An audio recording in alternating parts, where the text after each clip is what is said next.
Warga Rimbo Bujang, Jambi tidak menyangka pengusaha bimbingan belajar atau bimbel Dwi Hartono sebagai dalang pembunuhan kepala cabang Bank BUMN di Bekasi, Jawa Barat. Warga mengenal Dwi Hartono sebagai sosok yang dermawan.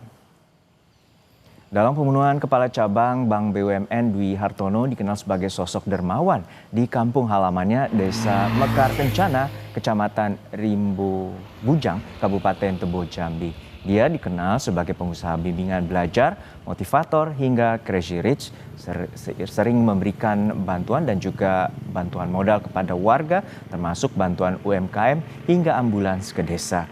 Dwi juga sempat ingin maju pada Pilkada 2024 lalu. Sejak nama Dwi Hartono mencuat dalam kasus pembunuhan kepala kaca Bank BUMN, rumah keluarga tampak sepi dan tidak ada aktivitas. Warga mengaku tidak mengetahui keberadaan keluarga.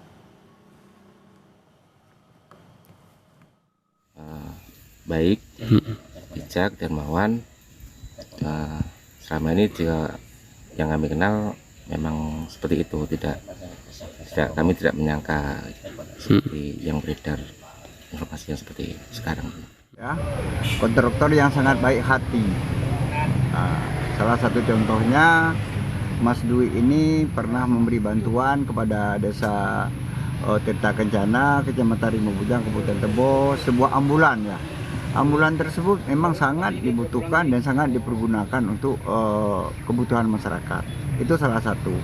Kemudian Mas Dwi ini juga termasuk ya investor atau kontraktor yang sangat santun, yang sangat banyak membantu masyarakat, termasuk memberi beasiswa kepada anak-anak. Polisi membenarkan salah satu otak pelaku penculikan dan pembunuhan kepala cabang Bank BUMN adalah seorang pengusaha bimbingan belajar. Hingga kini total ada 15 orang ditangkap.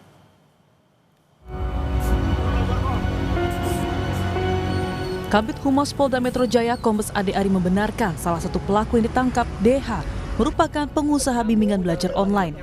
Sementara 15 orang yang ditangkap masih dalam pemeriksaan penyidik. Ada 15 orang yang diamankan. 15 orang yang diamankan ya. 6 orang diantaranya itu diamankan oleh rekan-rekan dari Subdit Resmob. Kemudian 9 orang lainnya itu yang mengamankan adalah Subdit Jatanras. Kami sudah membenarkan tadi bahwa saudara DH adalah seorang pengusaha atau salah satu bidang usahanya adalah bimbel online. Ya. Ya, jadi 15 ya yang diamankan ya total ya.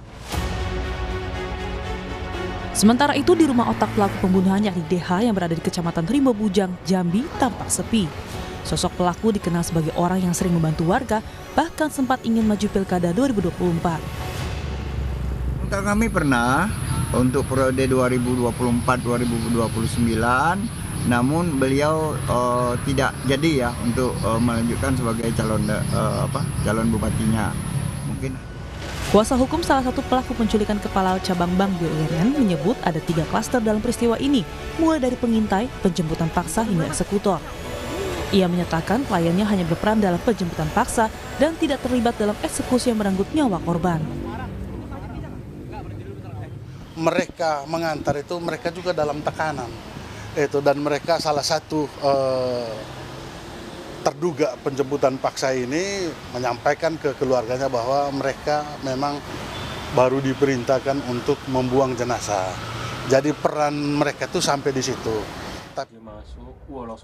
Hingga saat ini polisi masih memeriksa 15 pelaku kasus pembunuhan kepala cabang Bank BUMN dan belum dirinci apa peran masing-masing pelaku. Tim Liputan Kompas TV. Untuk mengetahui penyidikan kasus penculikan dan pembunuhan kepala cabang Bank BUMN, kita terhubung dengan jurnalis Kompas TV, Fedriska Ananda dan juru kamera Anggi, yang saat ini berada di Polda Metro Jaya, Jakarta. Fedriska, untuk saat ini bagaimana perkembangan penyelidikan dan terutama ada 15 orang telah ditangkap, apakah polisi telah merilis atau memberikan keterangan terkait dengan motif penculikan dan pembunuhan?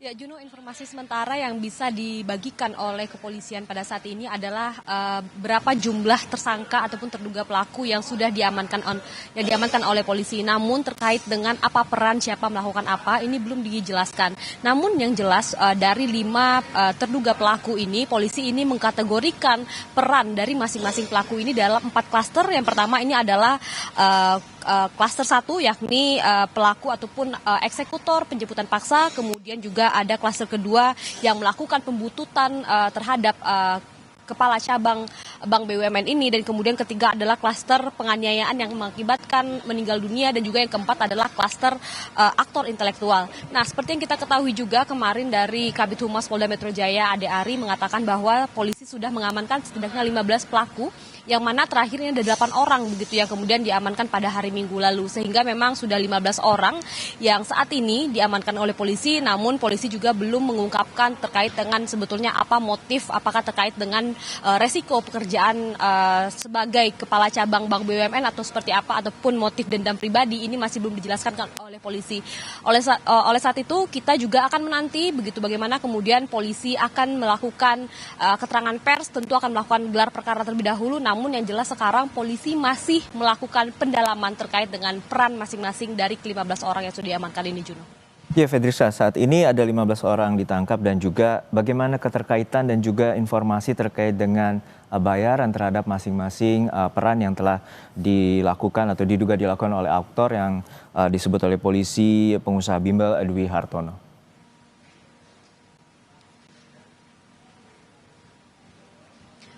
Ya, Juno, informasi yang kami dapatkan dari Kasubdit Jatanras Polda Metro Jaya mengatakan bahwa yang dilakukan oleh polisi saat ini adalah mencocokkan keterangan dari masing-masing terduga pelaku ataupun tersangka, sehingga oleh karena itu saat ini polisi masih belum memberikan keterangan resmi terkait dengan hal tersebut. Kemudian keterkaitan antara para pelaku ini seperti apa. Oleh karena itu kita juga mencoba mengkonfirmasi kepada Kabid Humas Polda Metro Jaya bagaimana kemudian pendalaman yang tengah dilakukan oleh polisi saat ini, dan kemudian juga tadi seperti yang sempat saya singgung adalah polisi masih melakukan pencocokan keterangan antar masing-masing pelaku. Tadi sempat saya singgung juga ada 4 klaster begitu ya. Jadi memang dari masing-masing klaster ini juga akan dilihat keterkaitannya seperti apa. Kemudian juga hingga saat ini polisi masih belum bisa menjelaskan lebih detail terkait dengan peran-peran siapa melakukan apa begitu, dan kemudian juga terkaitannya dengan masing-masing pelaku ini juga masih didalami. Oleh karena itu kita saat ini masih menunggu keterangan resmi dari polisi sebelum akhirnya polisi akan melakukan konferensi pers untuk kemudian apakah akan diketahui motif yang juga tentu kita juga saat ini ingin tahu begitu, apakah motif terkait dengan risiko pekerjaan sebagai kepala cabang ataupun motif pribadi begitu, Juno. Baik, kita nantikan bagaimana pengusutan tuntas dari pihak kepolisian untuk menyelidiki dan menyidik terkait dengan kasus penculikan dan pembunuhan kepala cabang Bank BUMN. Terima kasih rekan Fedrisca Ananda dan juga Anggi dari Polda Metro Jaya Jakarta.